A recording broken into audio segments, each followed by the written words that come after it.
পবিত্র ঈদুল আজহায় আল্লাহর সন্তুষ্টির আশায় পছন্দের পশু কুরবানি দিয়ে থাকেন সামর্থ্যবান মুসলমানরা। তাই সময় ঘনিয়ে আসায় যুক্তরাষ্ট্রসহ বিশ্বের বিভিন্ন দেশে থাকা বাংলাদেশিরা দেশে থাকা প্রিয়জনের কাছে পাঠাচ্ছেন কুরবানির অর্থ। যুক্তরাষ্ট্রে বসবাস করা বাংলাদেশি মুসলমানদের মধ্যে এই প্রবণতা দিন দিন বেড়েই চলেছে। দেশে অর্থ পাঠিয়ে পরিবারের সদস্যদের মাধ্যমে কুরবানি দিচ্ছেন অনেক প্রবাসী।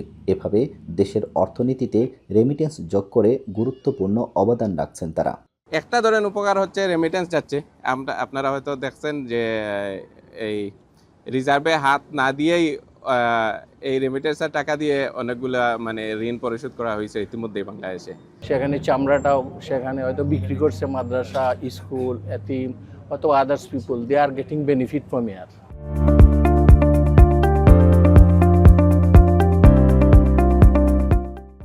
New York, New Jersey, Michigan, Texas কিংবা রাজধানী ওয়াশিংটন ডিসি, যুক্তরাষ্ট্রের প্রায় সব জায়গায় রয়েছে বাংলাদেশি মুসলিম কমিউনিটি। অনেকে এখানকার পশুর উচ্চ মূল্য, কুরবানি দেয়া নিয়ে জটিলতা আর মাংস বন্টনে সমস্যার কথা তুলে ধরেন।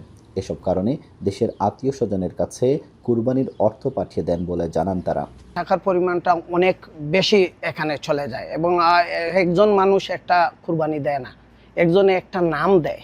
আসল কুরবানিটা এটার মজা উপলব্ধি করতে পারে না। মনে করি যে দেশে যদি দেই, আমার আত্মীয় স্বজন, আমার ভাই বান্ধব, আমার এই গরিব যারা আছে ওরা একটু ফিল করবে। বাংলাদেশে হলে গিয়ে মেইন সব ফ্যামিলি মেম্বার, তো এর জন্য বাংলাদেশে মেইনলি দেওয়া হয়।